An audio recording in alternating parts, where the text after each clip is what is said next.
Welcome to the Underground, the Steel City Underground, the black and gold standard for Pittsburgh Steelers coverage. Now, here's your host, Joe Kuzma and Zach Celadonia. Hello, everyone, and welcome to another edition of the Steel City Underground podcast. My name's Joe Kuzma, and joining me today on this lovely, I guess, want to say, eve of free agency, Zach Flash Celadonia, fresh off of X, formerly known as Twitter, with all kinds of things to say and share. What's going on, my friend? Steelers Nation. Let's ride. Oh, jeez. Dude, it's like a wide receiver. It's pretty much if it's a quarterback, a safety. I can't even say a DB anymore. I'm not sure that you even like corners anymore. Quarterback is definitely your number one, maybe over wide receiver now, because it doesn't matter who it is.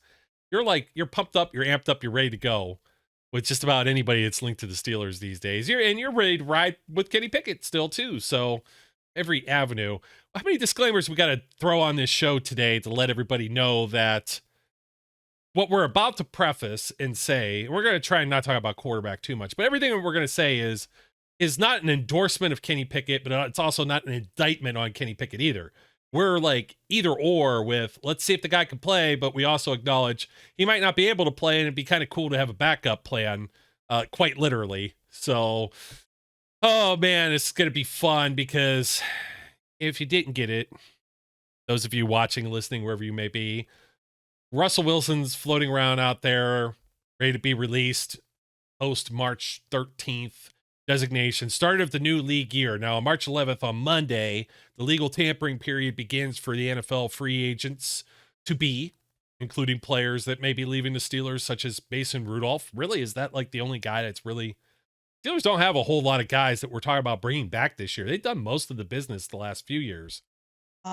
Patrick Peterson, like there's under not contract. A lot. But he's one of the guys that they're talking about restructuring. So there's restructuring going on and guys of that level. But yeah, as far as an unnamed player to be re-signed later, there aren't a lot for the Steelers, no. And yeah, it's pretty great being me, dude. You know, people laughed, people wanted to give me shit, being like, "Oh, you're a Kenny Pickett ball rider, or you're always sucking on his nuts," dude. I keep my options open, and this is the exact reason why, because when this offseason started, there was always the possibility of the Steelers bringing in somebody for outside competition or going with Mason Rudolph and maybe a rookie mid-round pick or whatever, a journeyman.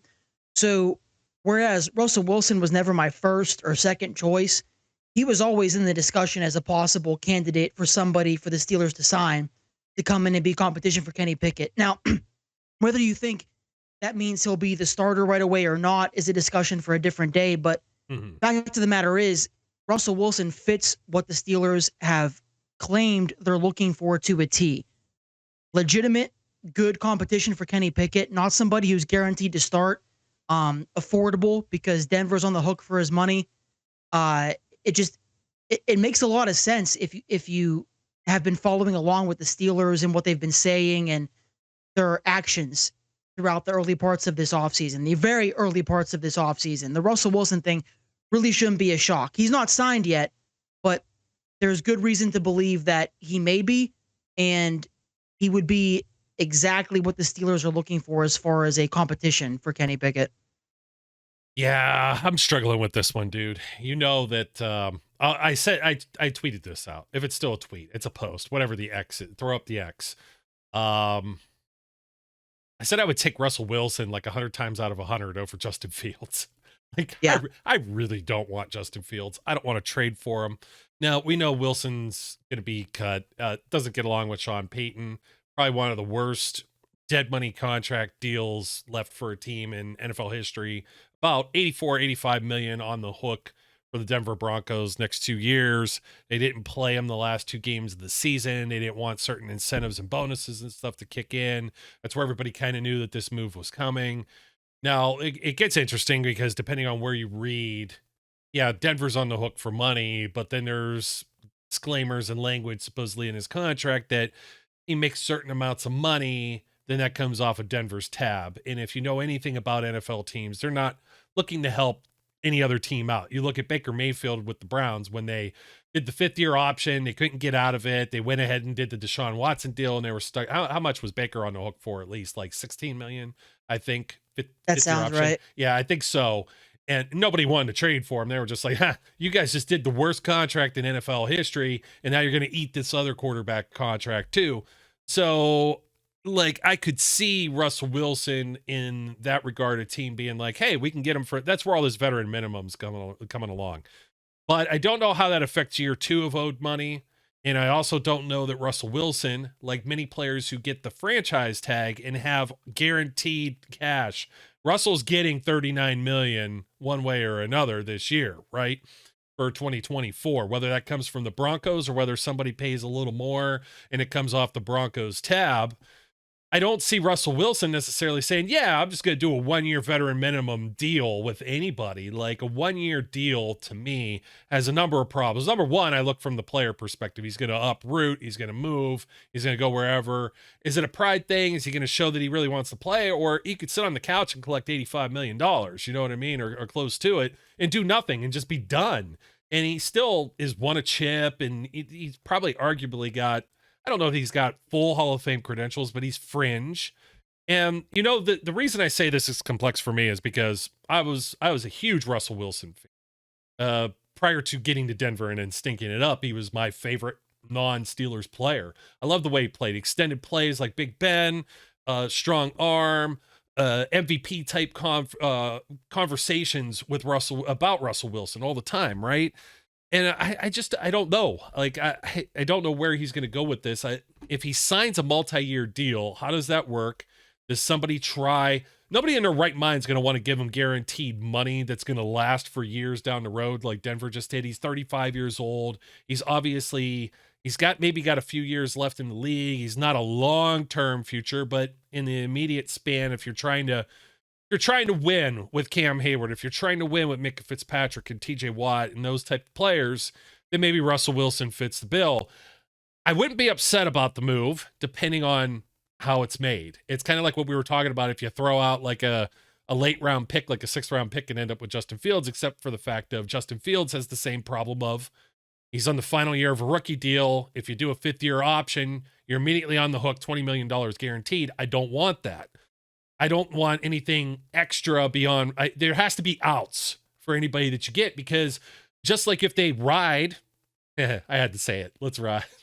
If you ride with Kenny Pickett and or Mason Rudolph, like, none of these are guarantees. All of them come with their own risks. The only thing that we know is that once upon a time, Russell Wilson was, I should say he is, a proven commodity in the NFL, though he's been on, you know, kind of the downswing, as opposed to you have a lot of unknown with a Kenny Pickett, with a Mason Rudolph, with a Justin Fields.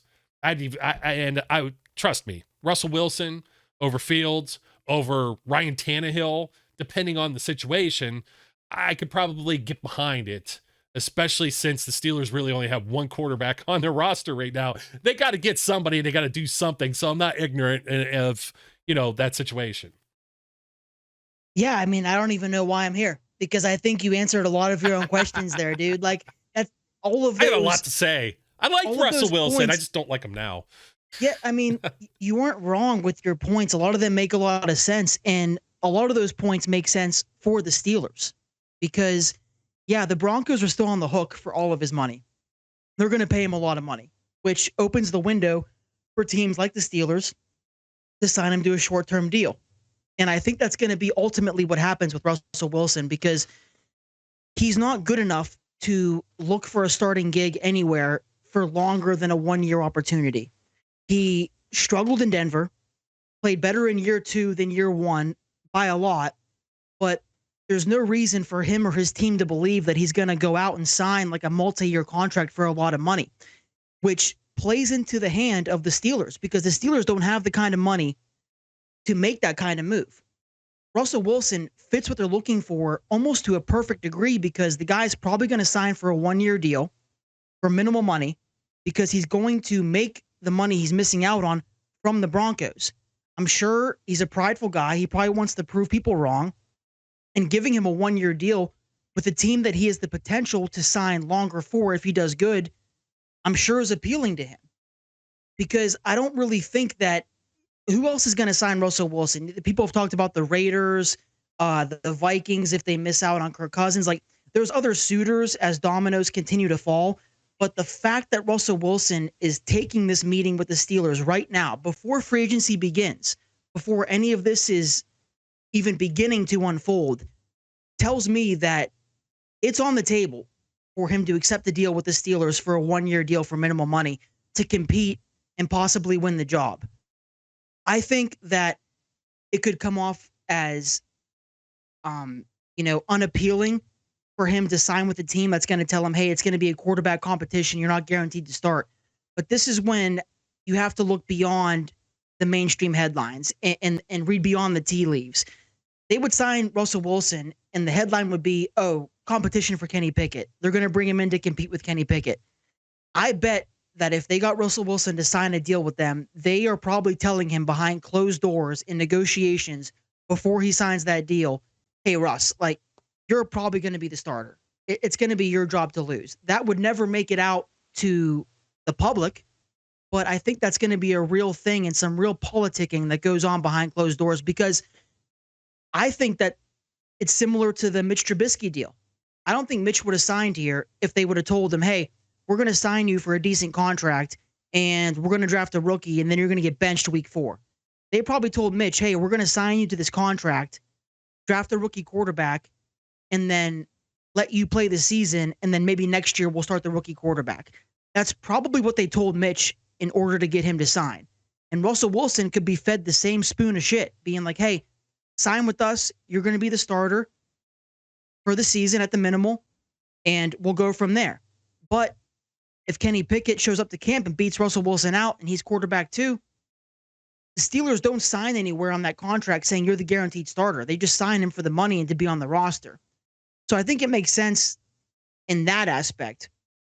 And also, the Steelers have limited options when it comes to the quarterback room in 2024. A lot of people want Mason Rudolph to be re-signed. A lot of people think Kenny Pickett should just be given the year to be the starter, and then you go from there. A lot of people want them to draft a rookie quarterback. Mm-mm. If everything was so easy, not you or I, if everything was that easy, we wouldn't have jobs. We wouldn't have a podcast. They would all be easy to understand, and everybody would know what was coming next. But I think the Steelers, for lack of a better term, have kind of painted themselves into a corner here where all they have right now is Kenny Pickett under contract. And if they're going to reap what they sow and bring competition for him that could either win the job or push him to be a better starter, Russell Wilson fits that bill. He's not going to cost a lot of money. He shouldn't. I'd be shocked if a team paid him more than what the Steelers are going to offer. I really would be. And if they go with a guy like Mason Rudolph, I could see that working to a degree, but the point is they have all these options open right now, and that I think is the biggest disconnect amongst the fan base is people either want all of it or none of it. There's people who want Kenny Pickett to be the starter, Mason Rudolph to be the starter, or a rookie to be the starter. And they are pinholed into that opinion. However, it isn't that black and white. The Steelers are keeping their options open because they're looking for somebody to come in and be the starter for 2024 and possibly longer. But right now, their sights are set on 2024. What you're proposing is, oh, Russell Wilson signs a 1-year deal and then we have to sign him long-term. Or if they trade for Justin Fields, then we have to pay him the 5th-year option. I really don't think they're thinking about 2025 and onward. I think they're just thinking about 2024 and fielding the best team possible. The idea of hitting on Kenny Pickett as a first-round pick is playing into their decision-making process, I'm sure.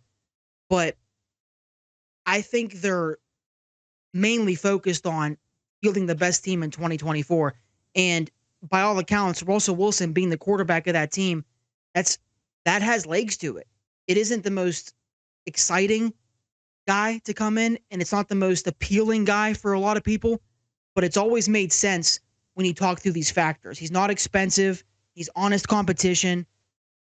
It's all there. I personally, I was hoping they would make a move for Justin Fields, but it makes sense to not because you don't know how they would handle that fifth-year option with him. Would they be able to pay it? Would they be able to not pay it and just let him play out the year? But then you work yourself into, oh, if he does good, then he's going to cost more. It's kind of a mess with all Kirk Cousins is impossible. He's going to be way too much money. He's totally off the table. When you try to really boil it down and zero in on the Steelers' options, it's like Kenny Pickett, Mason Rudolph, Russell Wilson, Ryan Tannehill. Anyone else would be an unknown or a shock at this point. Yeah, you know what? I totally agree with everything you're saying. Other than, they're trying to field the best team in 2024. I think it has to sit in the back of their head, in the back of their mind. You kind of already said it too. Then what? Are you right back here next year if you sign Russ for 1 year? You trade for Justin Fields, but don't exercise his option. I sure as hell ain't giving him $20 million guaranteed because you don't even know if he's going to play. And how bad does it reflect? At least if you get Russell Wilson, let's say you got him to agree to a 1 year deal and it was the veteran minimum and you left the whole bag with Denver. Okay, the con artist is back at work. And then Kenny Pickett beats him out, and then Kenny Pickett doesn't play any better than he has. It doesn't look really good for Russell Wilson either. So it's well, I think if that happens, I think if they sign Russell Wilson and he isn't given the starting job and Kenny Pickett starts, that is a problem that the Steelers are going to have to plan for because all it's going to take is like one missed pass or one bad quarter from Kenny Pickett for the fans to be calling for Russell Wilson and vice versa. If he's if Russell Wilson starts and he sucks, people are going to be calling for Kenny Pickett. They may be lesser now, but there's still Kenny Pickett supporters in this town. And if Russell Wilson gets the nod over him and he doesn't perform, it's going to be loud. So that's definitely a negative that I'm considering. But it's just really, when you really consider all of the pros and cons and what they're looking for and what the Steelers claim to be looking for, all roads lead to a guy like Russell Wilson, where he isn't guaranteed to be a starter. He's not going to be expensive. He could be viewed as an upgrade. They could move on from him after next year. It makes too much sense to not speak about it or give it any credibility. Oh, yeah, absolutely. Hence why they're meeting with him. If they weren't meeting with him and we were just talking out of our ass, I can understand being like, oh, it's stupid, dude. It makes no sense. But they're meeting with him for a reason. And that reason is unknown at this point as far as if they have plans for him to start or just come in and compete. But that's the whole point of this conversation is it isn't nothing. It's not just us making this up. It isn't fan fiction. Like the Steelers are interested in Russell Wilson.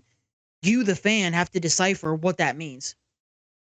I'm going to give you another reason that they might meet with Russell Wilson and may not have genuine interest in actually signing him, though they probably wouldn't tell him to his face. It's going to be leverage. It's going to be, hey, Mason, get off your ass and re-sign with this team.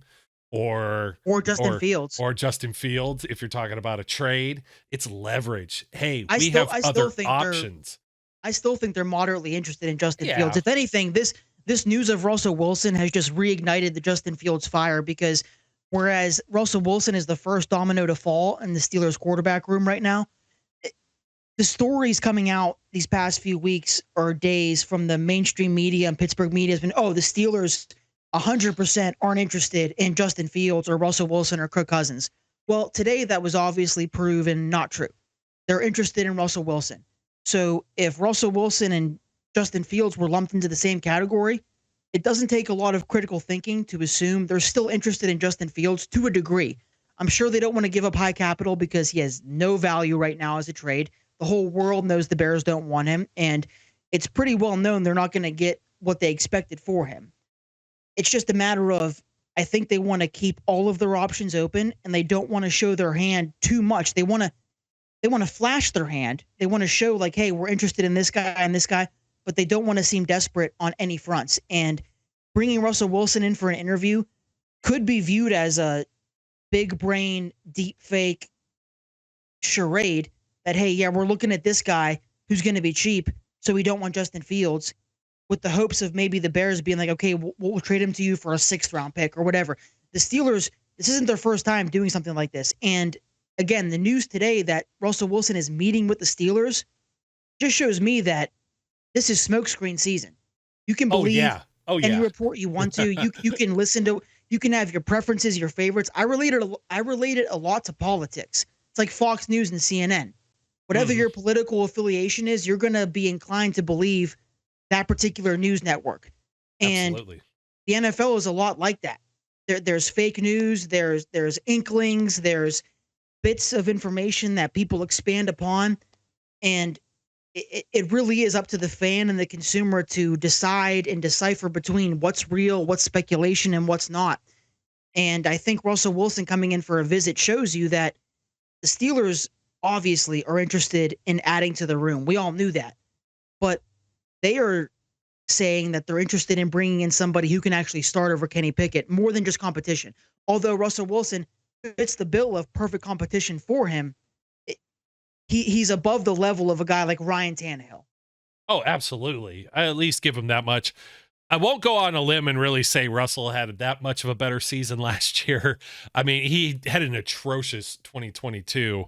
Terrible. But it was a joke. Even worse. I mean, okay, 26 touchdowns to 8 interceptions.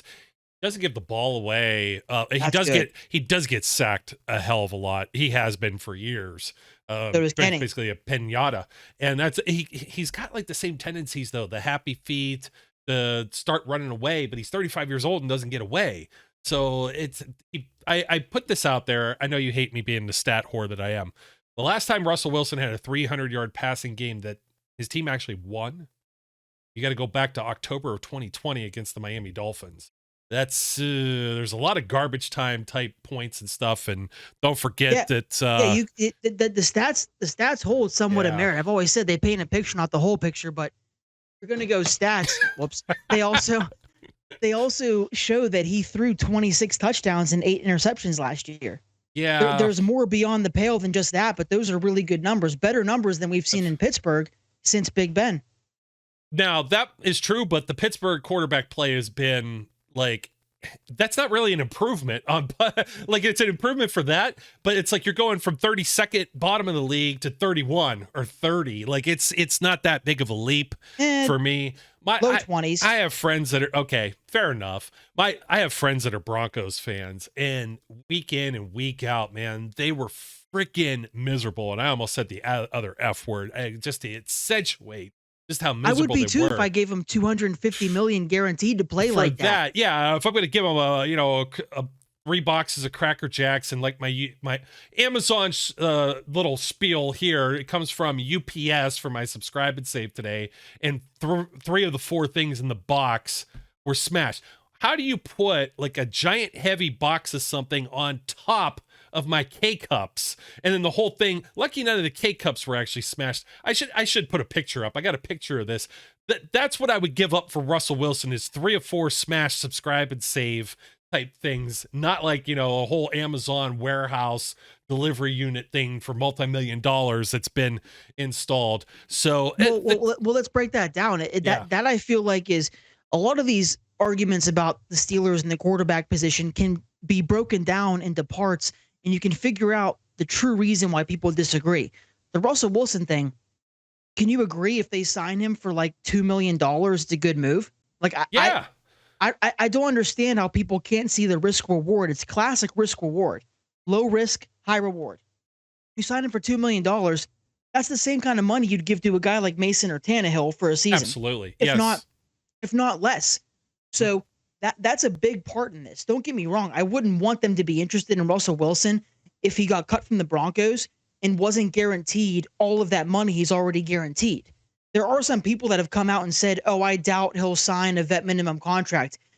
That's possible, but he doesn't have to. I think a big factor is going to be how Russell Wilson feels and how he views the environment of the team and his chances of playing. Because, a team like the Raiders or the Buccaneers, if they lose Baker Mayfield, they could pay him more, but that isn't as big of a priority for him. I don't believe so, because he's going to be making so much money from the Broncos still. He's obviously married to Sierra.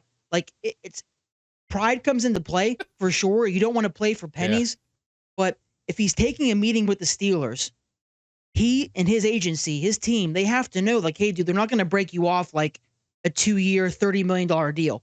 If you sign with the Steelers, it's going to be a 1-year vet minimum contract, maybe a little more, and you're going to be given the chance to compete and start. You may not, but if you do, then that opens the door for a longer deal with the Steelers or whatever team. If he were to leave, if he's on a 1-year deal, he plays good, he leaves. Again, I'm tying this back to, I think the Steelers are center focused on this season, because whether it's Kenny Pickett, Russell Wilson, Mason Rudolph, any of them, 2024, if any of them don't perform well and they're the starter, 2025 is the real year that they're going to be looking at a real quarterback change, whether it's in the draft or a high-price free agent. So I think they're thinking, why not take a swing in 2024? Try to give us the best chance, whether it's Kenny Pickett, Russell Wilson, Mason Rudolph. If one of them plays good, we can explore the option of giving them a bigger deal when that time comes. If it's Kenny Pickett, they get an extra year because of the fifth-year option. But if they have to cross that bridge with Russell Wilson or Mason Rudolph, I think they'll be prepared for it. Yeah. But I don't think they're thinking right now, like, oh, what are we going to do in 2025 if these guys are good or they're not? I think they're trying to field a competitive team and give themselves the best chance to win the division and advance in the playoffs. And when you look at the room right now being just Kenny Pickett, I find it hard to argue with the idea that adding Russell Wilson to the mix for cheap would be like a bad idea. And I get it. The one thing I will say that I've held true to this whole time, even before it was confirmed that he was going to meet with the Steelers, was Russell Wilson is the sneakiest, most under the radar locker room cancer in the NFL, because he is a nice guy. He's tried and true. He's very religious. He doesn't do anything illegal. He's got a family, great dad, great husband by all accounts. However, he is just so out of touch with the younger players and so out of touch with how to be welcoming to your teammates by all accounts. Since he got traded to Denver, there's been stories that have come out from Marshawn Lynch and Richard Sherman, both superstars on Seattle with him, saying they didn't even have his phone number in their phone. They had to go through his agent to get to him, and it only got worse the better he got.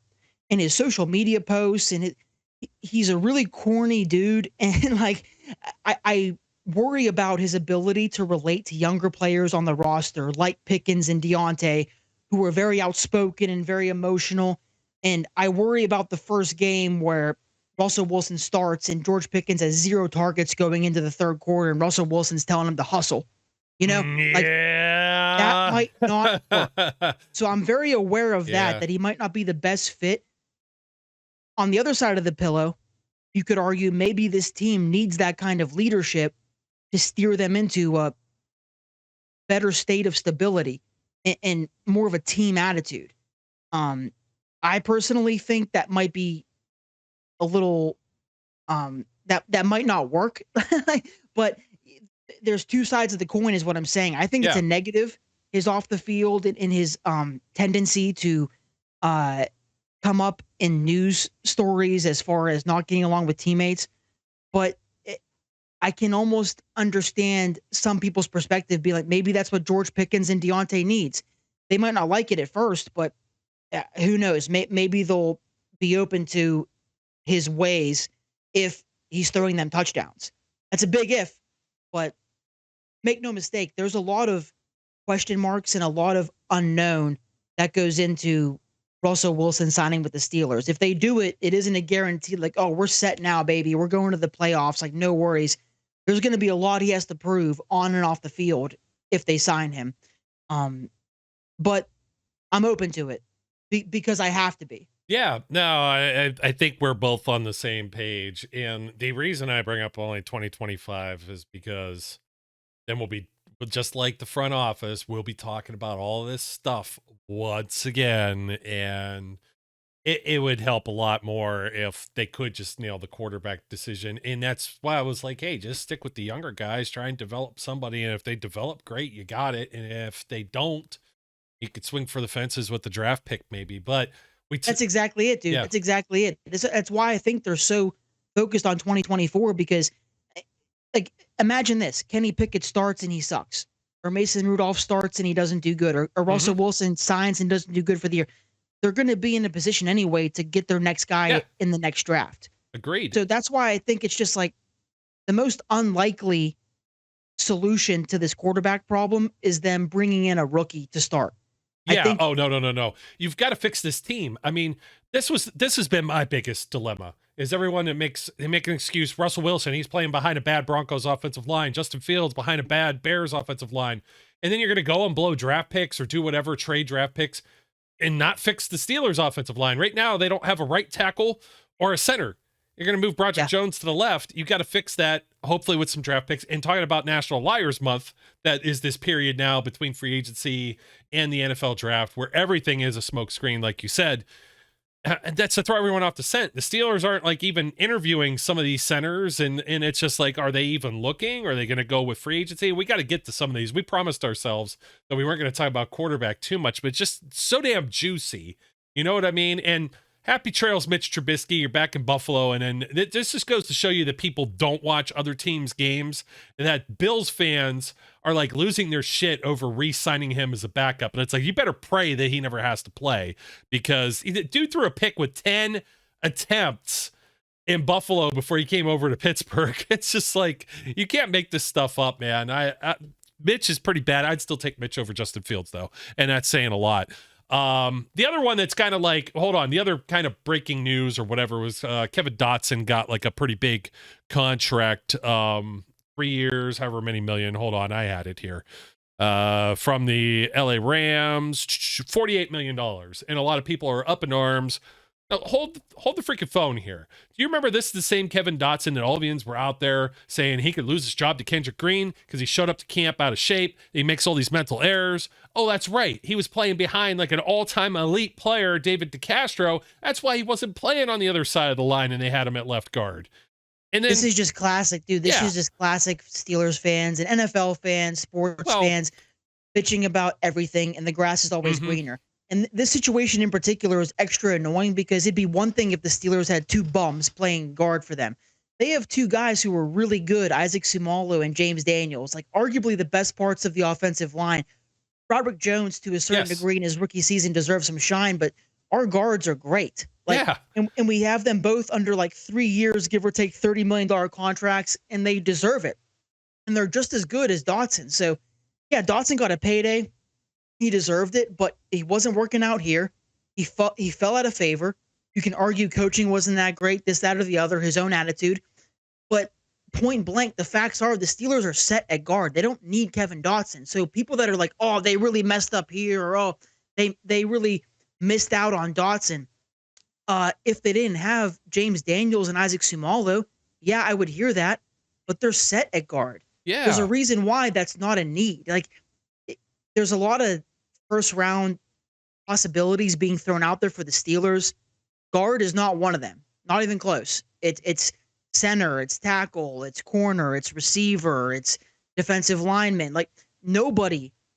Quarterback is talking quarterback. Yeah, quarterback. Yeah. Nobody is talking about guard. No. Because we're set. We have two good. Isaac Sumalo gave up 0 sacks last year. Yeah. James Daniels gave up, I think, 1. Yeah. So listen to me, everybody. You can be happy for Kevin Dotson and acknowledge it's a good deal without being like, oh, the Steelers, oh, this, that, they screwed it up. No, they didn't. They traded it's him. A win-win. They got something for him too. You got a 4th round pick for him, which is going to have a lot of value in this class in particular, because this class has a lot of mid-round talent. Rounds 2 through 4 are going to be great in this class. And the Steelers famously are really good on the middle rounds, whether it's receiver, defensive line, edge rusher, Highsmith. Like, they make their bread and butter in rounds 2, 3, 4. Yeah. And the Steelers were given a 4th round pick for Kevin Dotson, and it gave them, the Steelers have picked 119 and 120 back to back because of Kevin Dotson. They could pick back to back players, and that'd be very exciting. I've seen teams do that. If not, though, having back to back picks in a mid round like that, that's great trade bait. Mm-hmm. They could package both those picks or one of those picks and move up in the second, move up in the third. Yeah. Because the second round in particular, a lot of people are talking about, oh, this center class is really good. A lot of good centers are going to go in the second round. Well, if the Steelers want to make their move for a guy like Powers Johnson from Oregon or Zach Frazier from West Virginia, they may have to move up a couple spots. And with those two 4th round picks, that's perfect collateral to do that. So Kevin Dotson, cheers to him. Great job, dude. Steelers fan, I respect that. But there's no reason to look at that deal if you're a Steelers fan and be like, oh, the Steelers screwed this up. They literally didn't. They're set at guard. They have two great guards. I totally. And you got to understand when DeCastro walked away, they grabbed Trey Turner, who was a multiple-time Pro Bowler in Carolina. He had some injury concerns coming off an injury. That's why he wasn't re-signed. It's why he was a street free agent out there in July, and they just plugged that hole. So the guy never really had an opportunity to play on the other side of the line. Plus, it's scheme. The Rams are playing a different. Do you think the Steelers have a great offensive scheme to begin with versus, Sean McVay and all the people that come off of that? So I'll leave it there. We've acknowledged, let's jump to the one spot because we have the fun spot, but you're talking center. I do believe that the Steelers are going to do one of these, sign like a veteran and then maybe draft somebody. I don't know that they're not going to pull their eggs in a basket, roll right into the NFL draft with just maybe Spencer Anderson penciled in as a potential starting center, and then swing and miss and not get one of the top centers as a draft pick. I think they will have something in their back pocket. I looked at some of the centers that are available. Mitch Morse comes to mind. Buffalo just cleaning house. This is what happens when you have to pay a quarterback. They got rid of Jordan Poyer. They got rid of Micah Hyde, both of the good safeties. Great defensive backfield. Tre'Davious White's gone now. Lots of injury history there. But how many times have the Steelers played the Bills, either with either preseason, regular season, postseason recently, where they watch a lot of film? Strange bedfellows. Let me just say that much. It wouldn't surprise me one bit if one of these guys cut from the Bills, like Mitch Morse playing center. Now he's 31 years old. Centers can play a little bit longer, but it allows you to even draft a guy and he could be a reserve player. Maybe he's not going to have a market. Maybe he will. I don't know.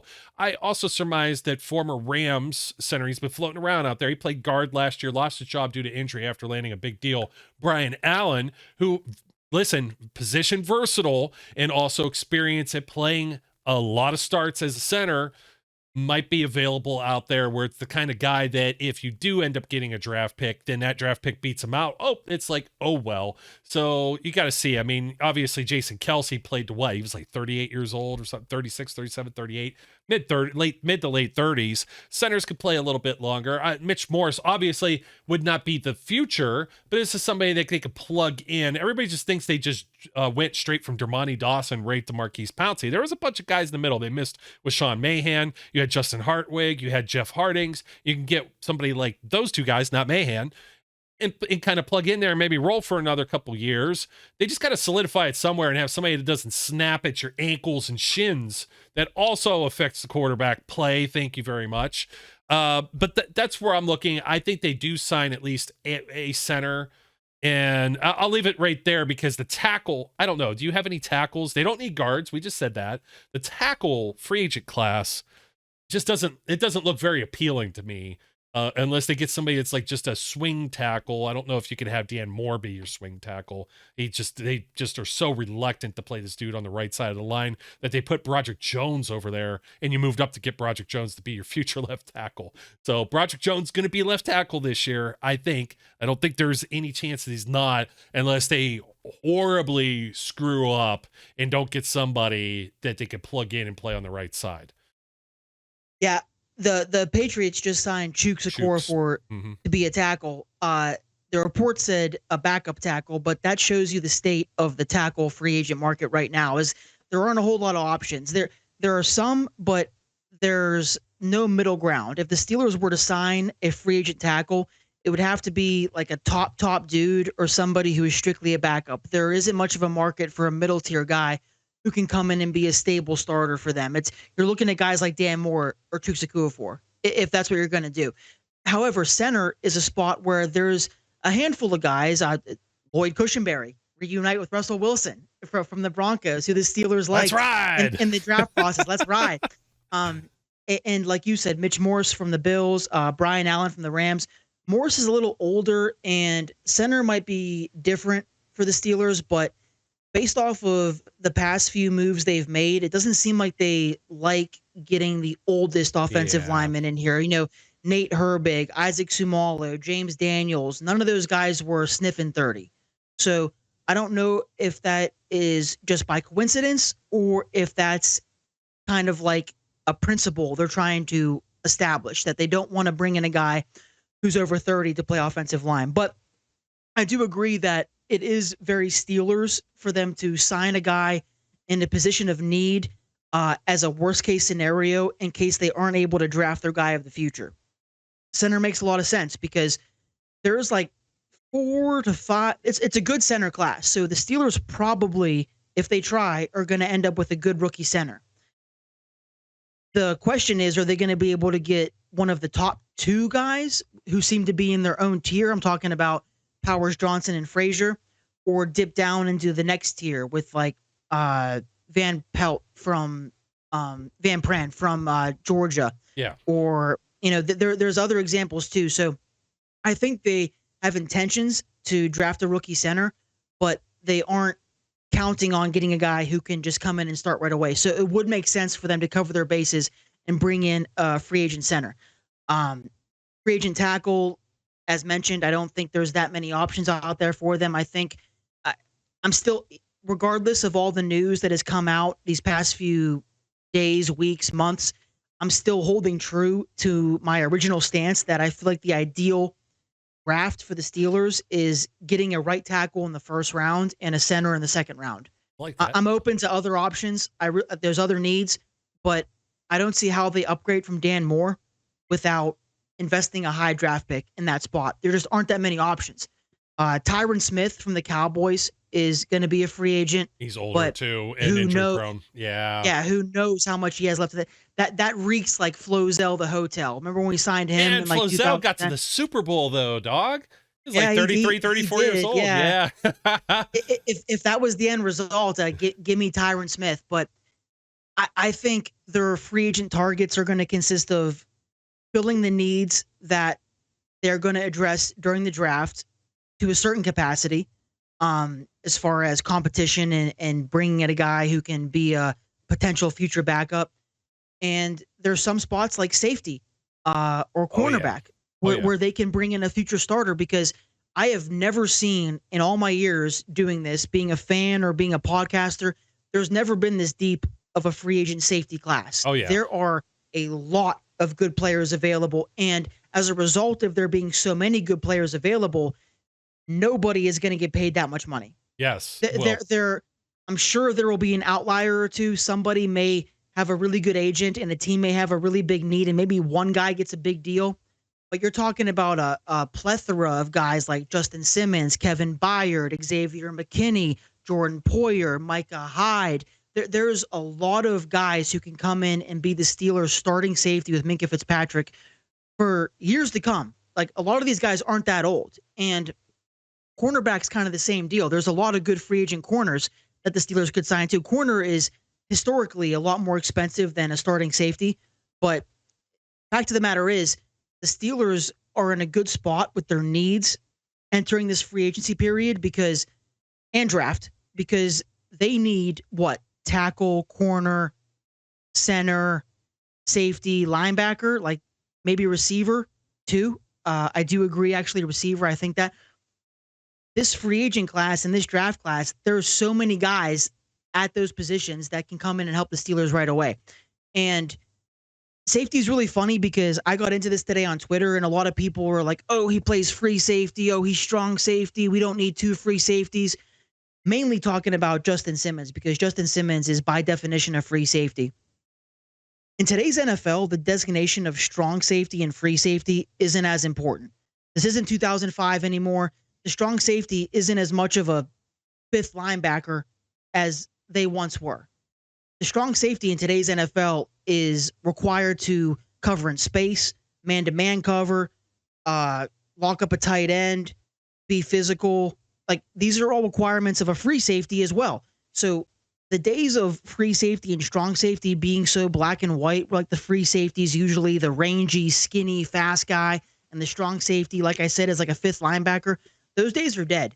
If you try to pigeonhole yourself into 2 safeties that are that traditional, that's when you end up with a guy like Keanu Neal, or a guy who really can't do anything outside of tackling physically. So the Steelers and every team in the NFL, I feel like, would love to have 2 guys like Minkah Fitzpatrick or Justin Simmons, or Buda Baker, Kevin Byard, Jordan Poyer leading their secondary, because they're traditional free safeties, but they're so talented and so good at everything. They can do it all. just because a guy starts the game and CBS has him labeled as the starting strong safety, that doesn't mean that guy has to play in the box all game long. The Steelers are going to move him around. And I mean, shit, Minkah Fitzpatrick was asked to do something different every year. He's had 2 seasons where he's eclipsed or come close to eclipsing 100 tackles, and the other seasons are like 70, 80 tackles. So they move Minkah around and he can do multiple things because he's such a talented safety. Same goes for guys like Justin Simmons. Like, the NFL isn't Madden, it's the real world. But as far as safety designation, there's a lot of guys they can sign and be the starter with Minkah without worrying about, oh, he plays strong safety only. That if he's a good safety, he'll play. It doesn't matter if he's a strong safety or a free. And in addition to that, DeMonte Casey, who they've rolled out as a strong safety a lot, he's a true free, but they've lined him up at strong. It's more of a matter of the NFL is in a state now where it's more of like, we're going to play 2 safeties right and left and move them around. The designation of free and strong doesn't matter as much when both of the guys are good. So they have a big free agency pool to look at as far as safeties are concerned. Corners, center isn't bad. There's a decent amount of linebackers available. The Steelers can check off a lot of boxes in this free agency class before the draft begins. Yeah, I think. I wanna hit secondary for sure. And who really is who's your ideal safety out of these guys? I mean, Justin Simmons hitting the wire today had to be like just bells and whistles going off, explosions, fireworks in your head. Oh, well, I've always loved him, dude. Yeah. Dating back to, I retweeted this, but in 2016, we had a meeting with him to come to Pittsburgh. And if you know anything about the Steelers and tracking their free agency record and what they're interested in, they keep tabs on these guys that they go through the trouble of bringing them into town for a top 30 visit.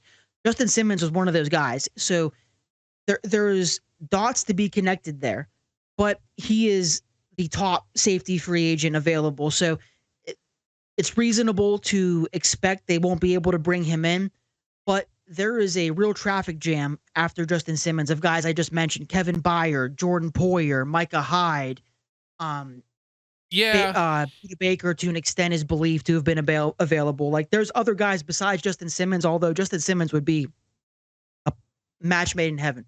Well, here you go. Jamal Adams, Justin Simmons, Eddie Jackson. This is by current average per year contract. Yeah, Quandre too, right? Diggs, right? Quandre Diggs, Kevin Byard, Micah Hyde. Now, all of those guys other than Adams are north of 30 now. Rayshawn Jenkins is 30. Now that's a big deal for sure. But however, Patrick Peterson, Keanu Neal. Yeah. How old were they? Patrick Peterson's 33 going on 34 in May. Neal is 31. Or no, Neal's younger. Neal's not even 30 yet. DeMonte Casey's 31. And DeMonte Casey saves the Steelers $3 million if he is released. Now, you're talking about, well, they play 2 safeties wherever they want. The Steelers are playing 3 safeties most of the time if they've got enough healthy bodies. They had Terrell Edmonds not even really starting as a strong safety anymore in his final year in Pittsburgh. Oh, Edmonds. There's another. And he's another guy. Yeah, he's another guy that's out there. It could be had probably for like $2 or $3 million. Edmonds makes the most sense, and that might piss a lot of people off, but I think he's good. Yeah. I don't think it's like a matter. Oh, he'd be good for like a dimebacker role, or if you're moving Patrick Peterson over there. I don't know what their plans necessarily are, but you also, like, both of the guys from Buffalo are north of 30. I liked both of them throughout their whole career. Jordan Whitehead and Chuck Clark are leaving the Jets, and Chuck Clark and Jordan Whitehead are both just shy. Whitehead's 27. Clark really didn't play, 29, but maybe some familiarity from his previous previous tenure with the Baltimore Ravens. So, it's again strange bedfellows and whatnot. Who else is on here? J-Ron Curse, Adrian Phillips, Darnell Savage.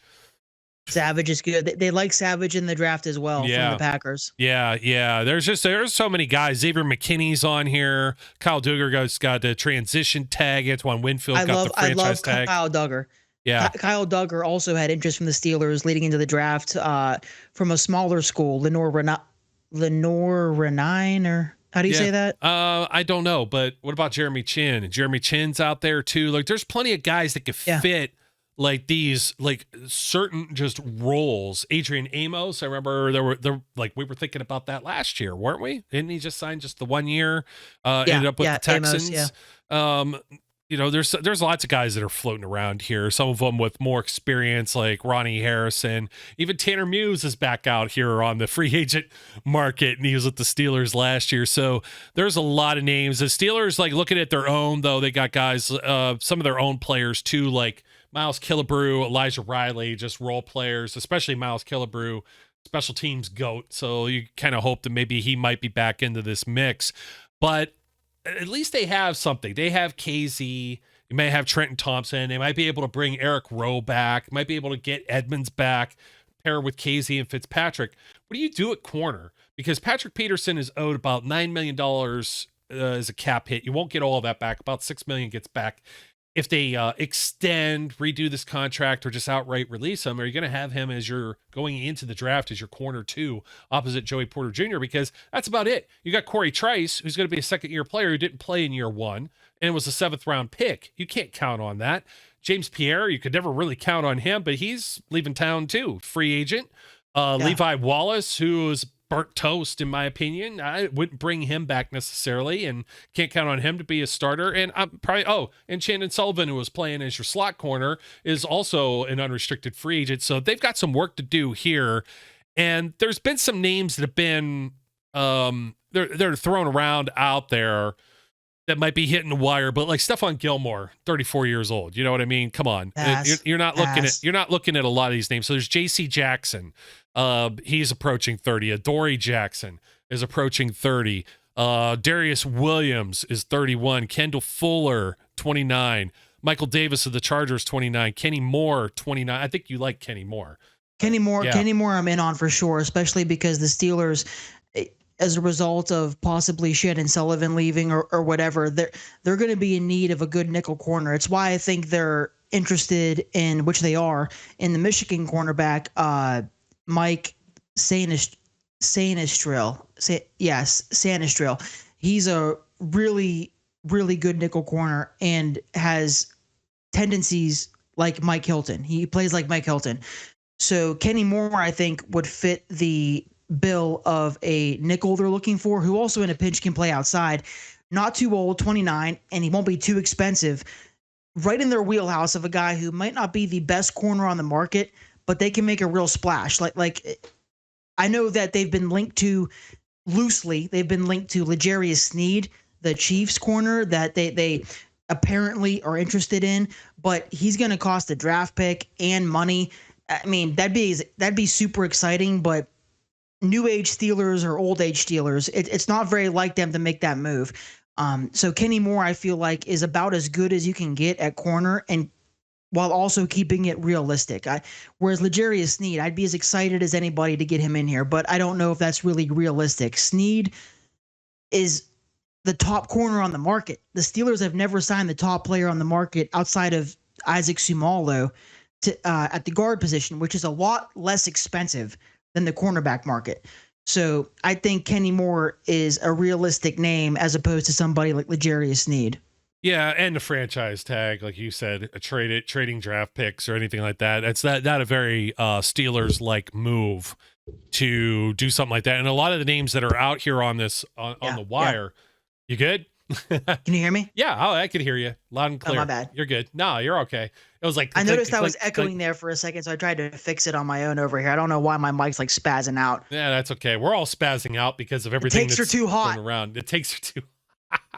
No, the takes would be hot is like Steven Nelson having some words for Joey Porter Jr. And he's one of the free agents that are out there. I think Artie Burns is out there. Desmond King is out there. Who's one of the other guys? Akilla Witherspoon. Like, these are all the guys that are still like just floating around the league. Like, there's not a whole lot that's after Kenny Moore. There's like Avonte Maddox. That's a possibility. I like Maddox. Chidobe Awuzie, 29 years old, possibly leaving the Bengals. Chauncey Gardner-Johnson. There is one more player that I do like that's on the list here too. I was saying even last year, I thought maybe if the Falcons were going to have a fire sale, I know he didn't play a whole lot, but 25 years old, Jeff Okudah from the Atlanta Falcons, I think would be someone that's interesting too. But after that, man, I mean, it's like Rock Ya-Sin, like I said, Levi Wallace, Jack Griffin, just a lot of the usual suspects. Yeah, if they want to make a splash at corner, they're going to have to shell out for a big guy. And I know L'Jarius Sneed, as mentioned, probably isn't realistic, but Kenny Moore fits that bill. I actually like Gardner Johnson for what he is on the field. He just is known to have like questionable character concerns. I don't know if it's the best recipe for the locker room right now, where we're kind of looking for leaders to step up. We still have Minka Fitzpatrick and Cam Hayward and TJ Watt, so maybe they would keep him in line. And like I said, he's a good player. I'm a fan of how he plays. I'm a Florida Gators fan at heart, where he's from, but he's a little wild. And I think secondary in general can end up costing a team a pretty penny if you're trying to upgrade any position. Mm-hmm. But there's a lot of options to pick from. So even if they're unable to get a guy like L'Jarius Sneed, they should be able to bring in somebody, as mentioned before, who would be similar to a guy who can start for them, but they'll still draft a guy in hopes that the drafted guy will overtake him, just like the center position. They could draft a guy who's a solid corner or safety and still draft that guy at the same position and hope that guy overtakes him, if that makes sense. Like, I don't want to shut the door on the free agent corner market just because I'm kind of like selective in my preferences here. Like I said, Kenny Moore, but there's other guys they can bring in to start at least for a couple games until their to be named later rookie comes in and starts for them. Yep, I agree. And Vontae Maddox might even be somebody just because of the Eagles tie-in with Andy Weidel as like assistant Maddox. general manager. That would be a name to maybe look at. There's a lot of positions we didn't talk about. What about Tommy Townsend, a punter from the Chiefs, since they signed the punt god? You know what I mean? Like, I think punter is a spot where they could look to bring in a free agent and have him be the starter for the year, if not longer. You never want to waste the draft pick on a specialist, but there is a guy or two, like the Iowa punter, they could bring in with a draft pick, but at what point is too early to take a swing on that guy? We've seen them take a swing on a long snapper round before one.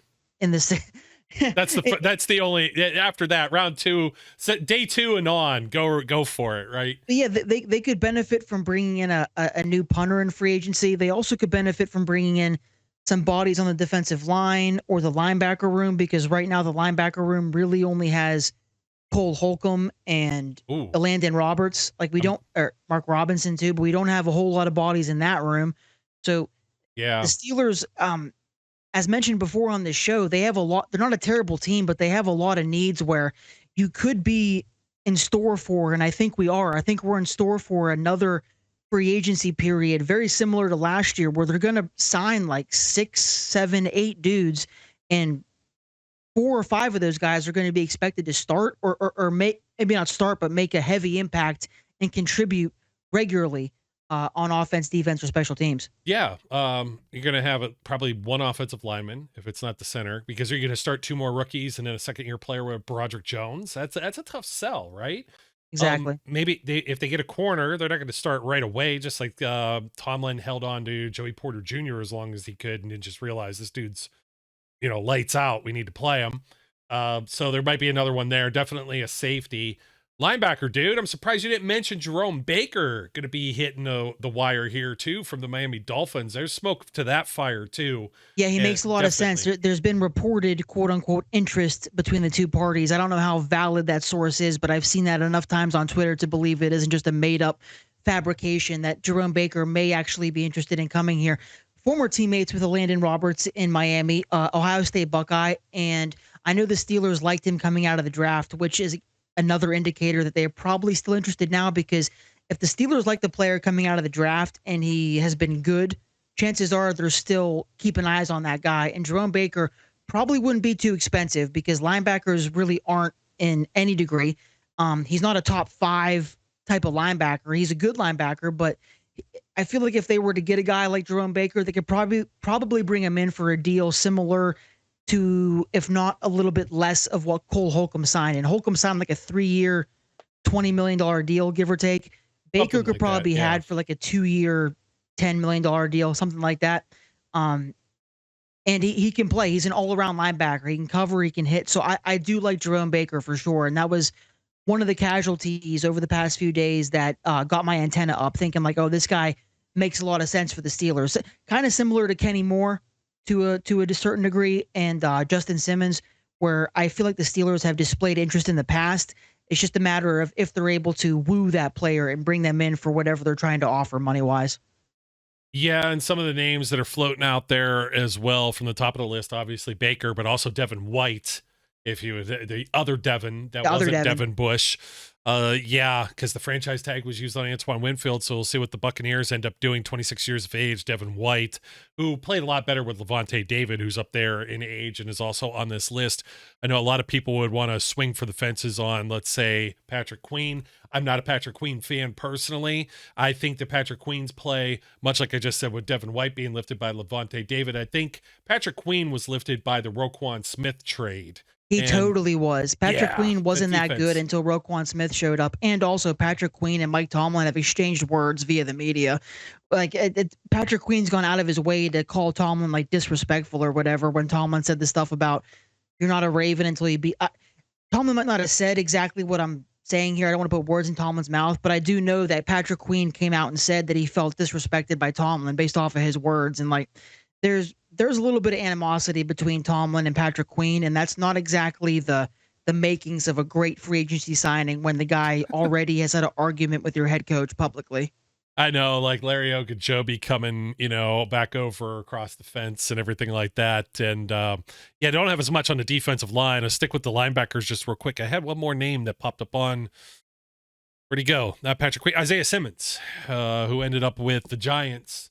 We'll see if he's floating around there, if there's any interest, only 26 years old. Some of these names may not be available by the time Wednesday rolls around next week and we're talking and we're doing another episode. Oh, definitely not. I can't wait for Monday, dude. My friends laugh at me that I get so excited for tampering period because it sounds so funny, but tampering period is the start of free agency because once Monday comes, you're going to have a lot of guys agree to terms verbally with contracts with teams.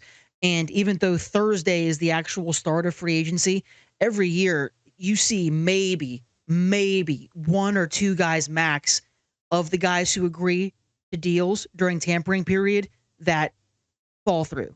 It's very rare. Once you get that deal done during tampering period, they're set, baby. So by the time we record next, we may even have some new players already in the fold if we're shooting for more of a Wednesday or Thursday show next week. Yeah, we're going to have to because anything we say is going to be dated. It might be dated by the time this one gets up. So we were 11 talking about a.m. that. on Monday. Yeah, 11 a.m. Monday. Buckle up, everyone. I mean, there's no running backs. There's no tight ends.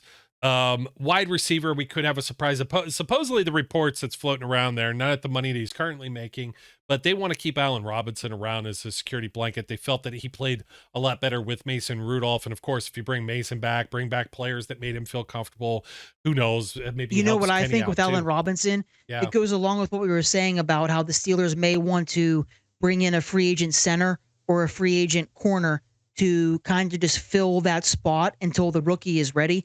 I think the Steelers are very much in on a rookie receiver this year. They've displayed interest in Rome Odunze and Mike Thomas Jr. from LSU, who both are viewed as being first-round picks. So Odunze is supposed to go top 10, and Thomas Jr. is more of like a top 25 pick.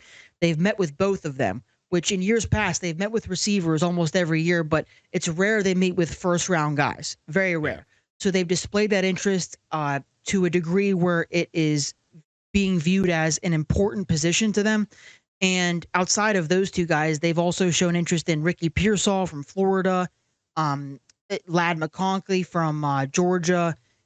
There's a bunch of mid-round guys they've shown interest in too. So I think it is in their intentions to draft a receiver this year within the first 4-ish rounds.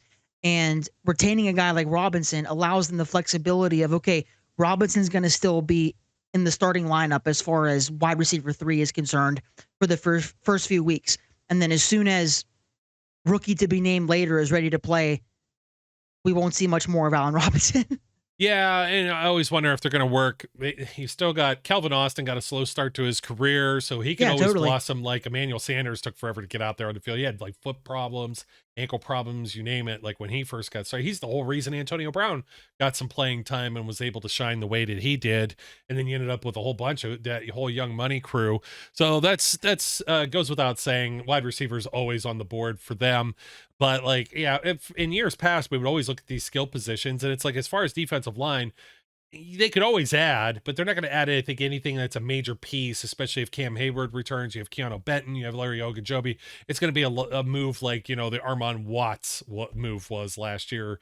Somebody to that caliber that's going to play a lot of special teams, going to fill in just, 10 snaps for a game or something like that. They still have DeMarvin Leal if his stock hasn't completely dropped off, Isaiah Loudermilk, guys like that. So Braden Fisk out of Florida State. I love Fisk out of Florida State. And I think he can be had with a 3rd or 4th round pick.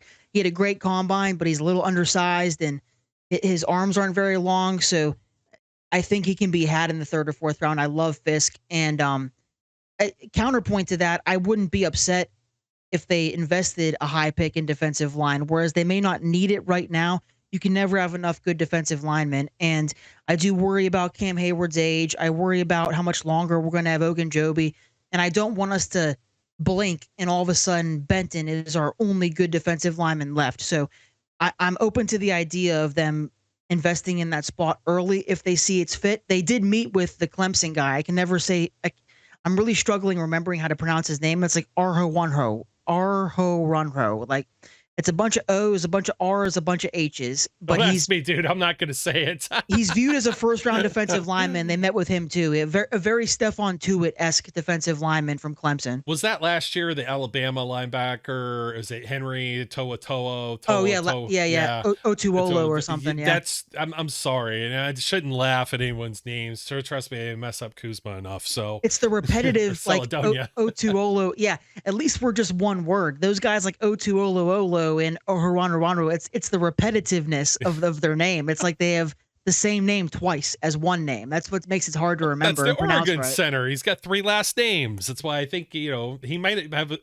He put what's the Steelers assistant? Is it Isaac Williams, the assistant offensive line? He put him on his ass during the combine I saw this that. week. Yeah. So it's just like, well, that got your attention. Do you need to interview this guy? He's still licking his wounds, getting some of those pebbles out of the turf off his elbows, getting up off the ground now. Close and personal. Up close and personal. He did in the Senior Bowl. So, offensive lines definitely. But I think those are most of there's not a lot of free agents for us to really fall in love with. And this isn't like, in the past, I would tease you about maybe Aaron Rodgers if he's available, or the Honey Badger, or like who's really the crown jewel? Like, could it be a Justin Simmons? Would they really it's the defensive backfield? There? Yeah, it's the defensive backfield. Yeah, I feel like that because the safety market, you've got like I only named a couple, but there's like 8 or 9, 10 guys that are probably going to sign and start next year for different teams. There's a lot of good safeties on the market. Corner, there's a little bit less, but still enough guys to believe if they sign a guy in the upper echelon, he'll start. Linebacker, there's a few names. But yeah, it's not as flashy in years past unless you look at the defensive backfield where there are names the Steelers can bring. Center too. There are some centers that they can bring in to start right away and be their guy for the year. I forgot a center. Andre James from the Raiders. He's still a younger guy. Was he like 27, 28? I remember him because when they moved on from their last center, I saw their fans on Twitter were excited about that guy getting the start, James. Yeah. And it's not to say he's going to leave. Some of these guys are going to test the market, re-sign with their original teams. I like Eddie Jackson out of Chicago, even though he's 31. I think he could. You're talking about ball players. You go back to safeties and being position agnostic. That's a word I really wanted to throw on the show today. I said that in the shower this morning, like mentally in my head. Position agnostic.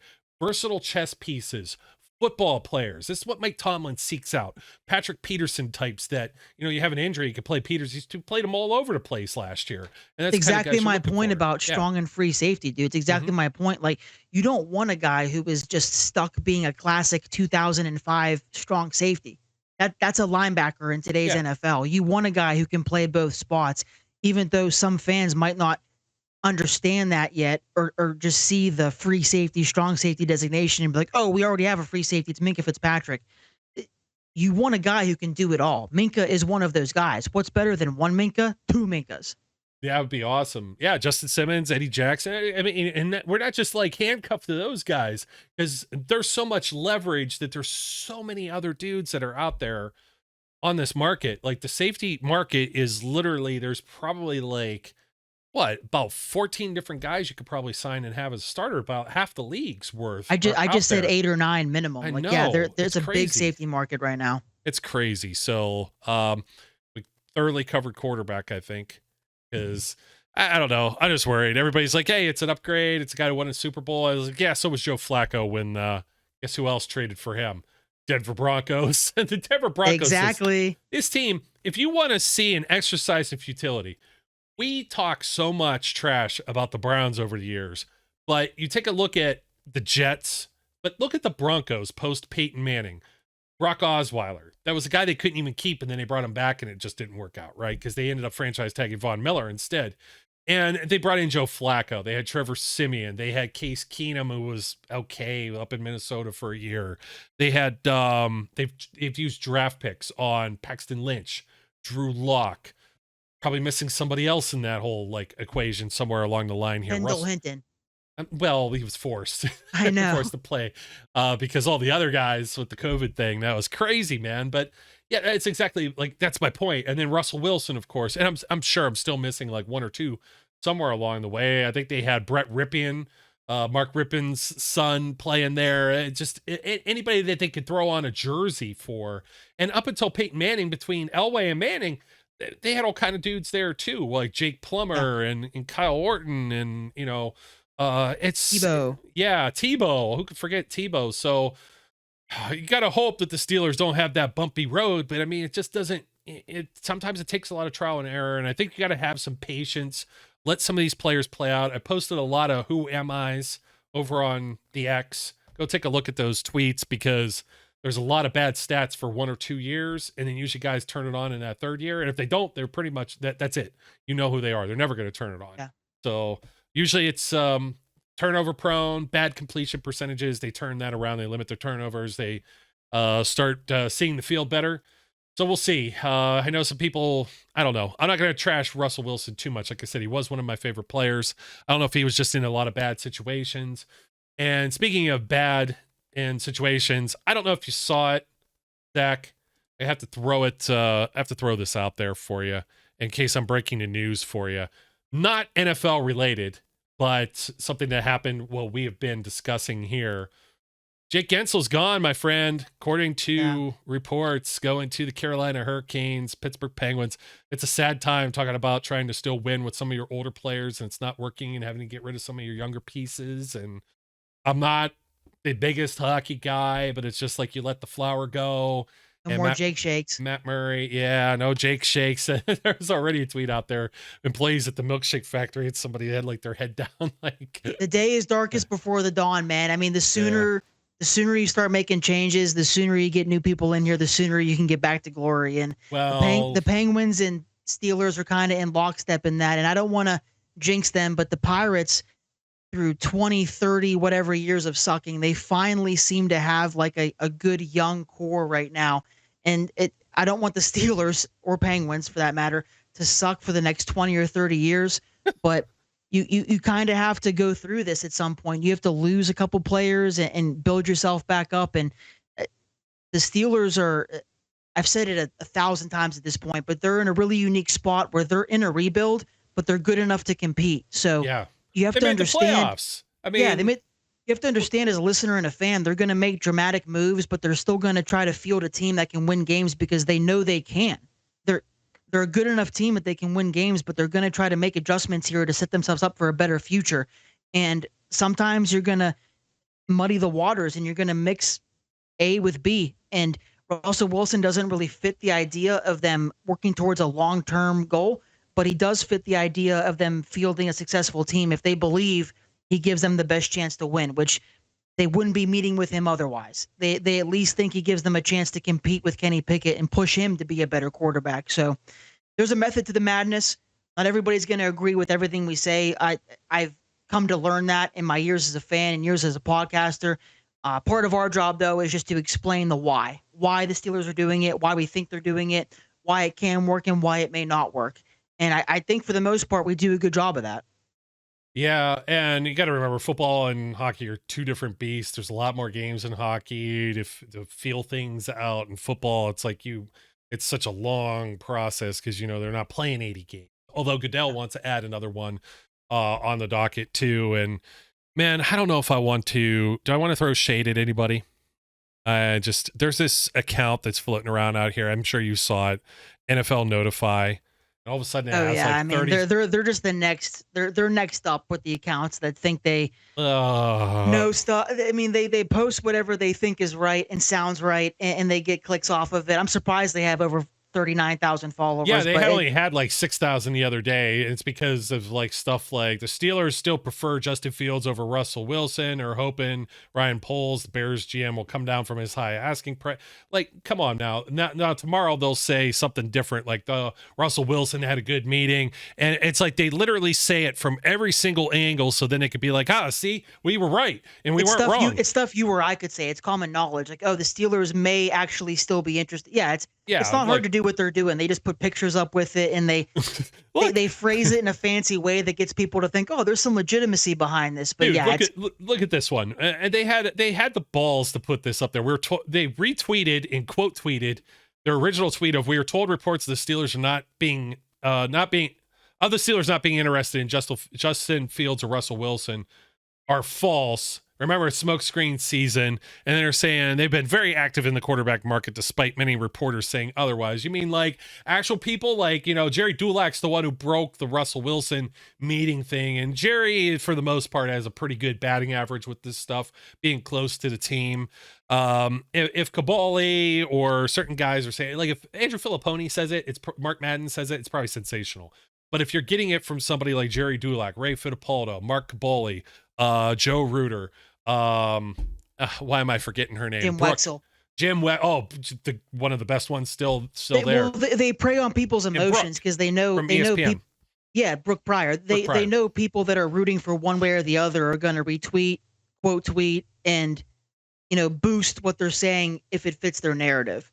It's the same thing that a lot of reporters do that don't have the best credentials or fugazi, that they just put out a story they think is going to do well based off of people's desires. Like that account, NFL Notify, they're hitting on the fact that a lot of Steelers fans still have hopes for Justin Fields. Or Kenny Pickett. Or what's up?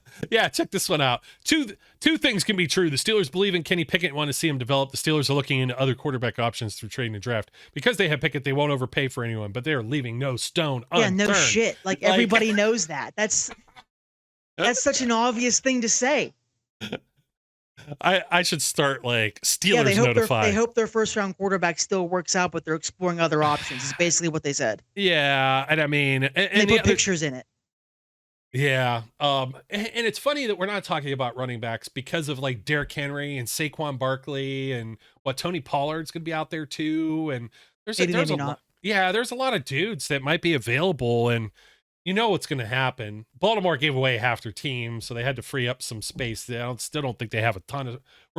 Nick Chubb's probably going to be available too from the Browns. So like, there's a lot of running backs that are out there, but Najee Harris is still going to come, even in his 5th-year option. I think we had it at an estimated spot crack, or somebody had it at like $6 million, which I think is more than fair for a 5th year. And then if they just extend him from there and give him the bonus, and maybe he won't get like PO'd and do a sit-in or anything. And I'm speculating on that just because he's seen TJ Watt do it. He's seen Deontay Johnson do it. So he may be pushing for a little more cashola. And I'd give it to Najee, to be completely honest. You put somebody out there, you put a new center, you get that tackle that we're talking about, and it's going to be, I think it's going to be even better because Najee struggled at the beginning of the year because the offensive line struggled. They took Chooks out of there. You got Broderick Jones in there. All of a sudden it was improved, but it can be better.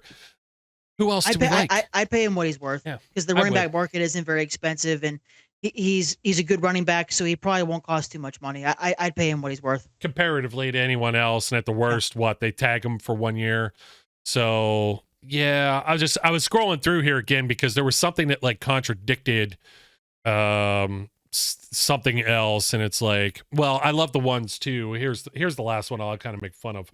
The Browns GM Andrew Berry is preparing to make a big splash this offseason to improve a major roster weakness.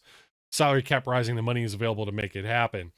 Okay, let's really talk about the money. Everybody thinks that this dude's some type of magician, but eventually they are going to have to pay up and pay up in a big way. Do you see the mess the Saints are in and teams like that? It catches up to you.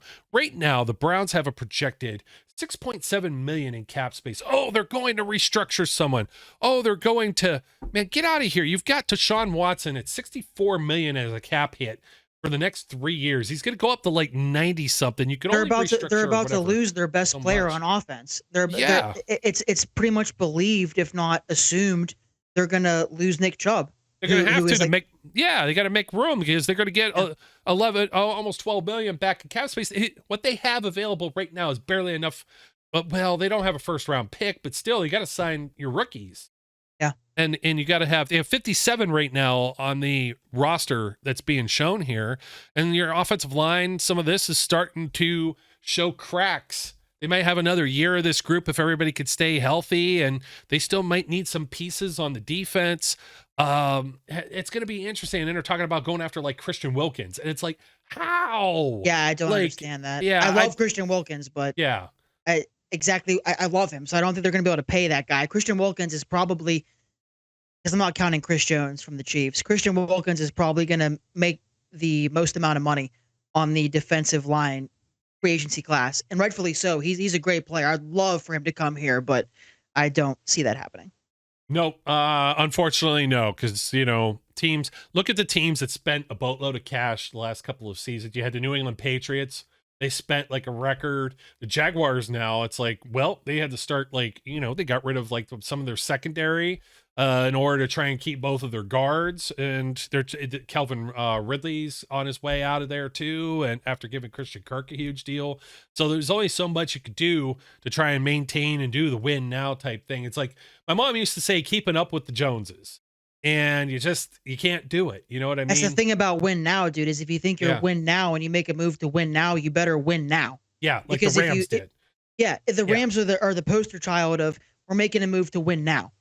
But a lot of teams try it and it blows up in their faces. You're seeing if you make moves to win now, you have realistically about a 2-year window to capitalize on all the money you've spent. Otherwise, you see yourself in a position that the Bills are in right now or the Jaguars where they went all in to win now like 2 years ago, and now you're seeing a max exodus on both of those rosters because it didn't work out. The Jaguars and Texans or Bills, Jaguars and Bills, however, they do have their franchise quarterbacks in place. So, I would hate to see, if I was a Bills fan, I would hate to see what's happening right now with all the players leaving, but I would still sleep at night knowing we have Josh Allen. So there's a caveat to it if you have a franchise quarterback. If you don't, though, Trevor Lawrence is a franchise quarterback, but he's not as good as Josh Allen. So if you're going to make moves to win now, you better win now.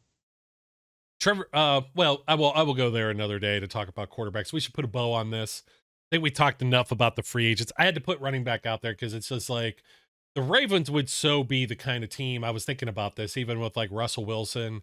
But he's not going to want to go somewhere where he's just strictly a backup to Lamar Jackson. Justin Fields, RG3 style. Yeah, I can see Justin Fields there though. I don't know if they'd want to pay that. They don't have a whole lot of cash flow, and they just tagged Matabike. So, and then they're gonna have to replace probably like Patrick Queen. They're gonna have to find a corner.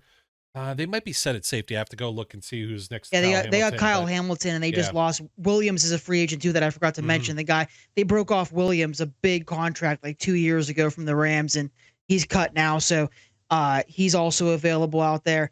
But yeah, I think it's a fun show. This is Absolutely. you can tell the time of the year is starting to like really kick in here where like it's free agency period, it's pre-draft period. This was our last show before free agency really starts, so we had a lot of players to touch on in the midst of the Russell Wilson news that they're meeting with him.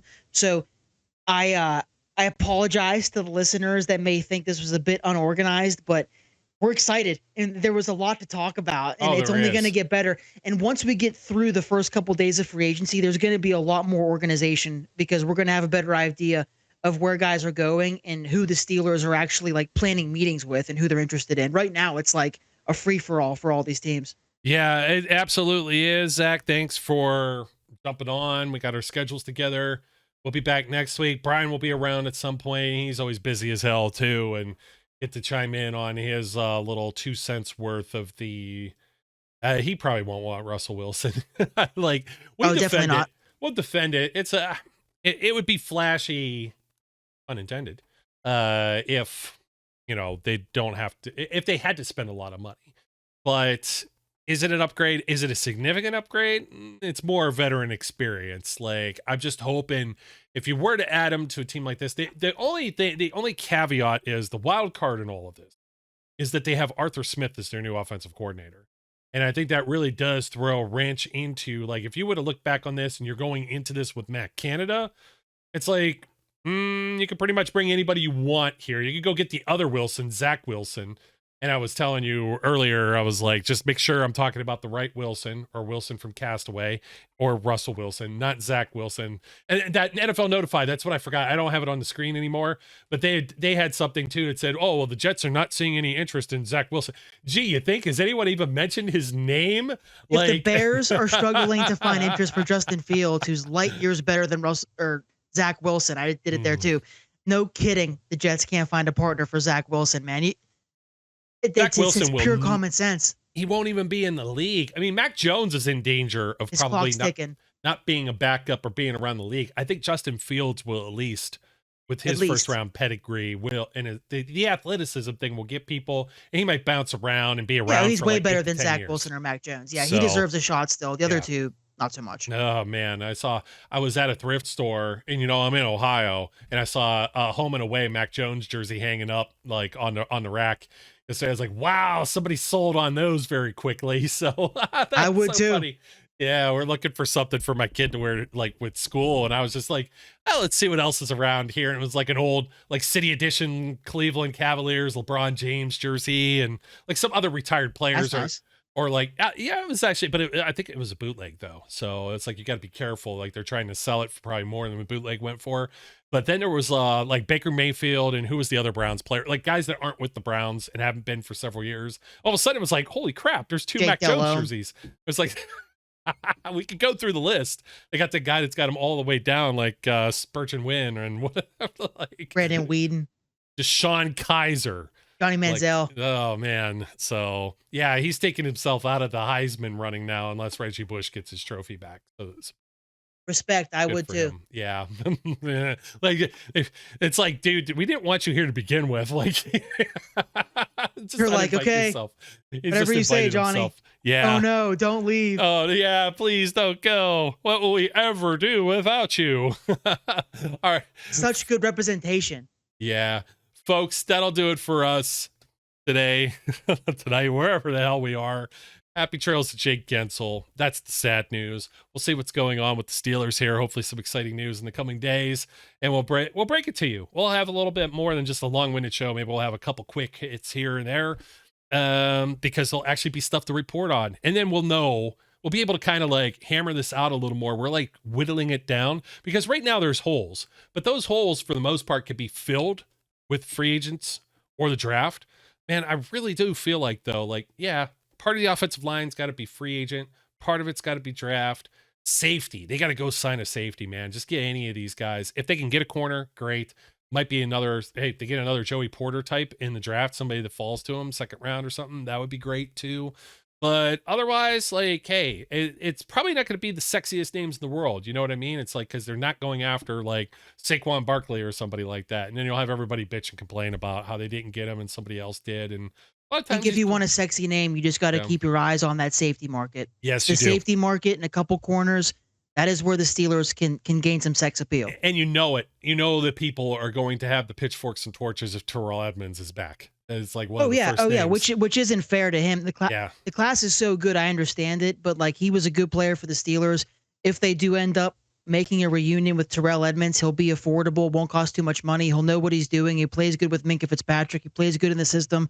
So yeah, he wouldn't be the sexiest name, but he'd be a name that I'm open to.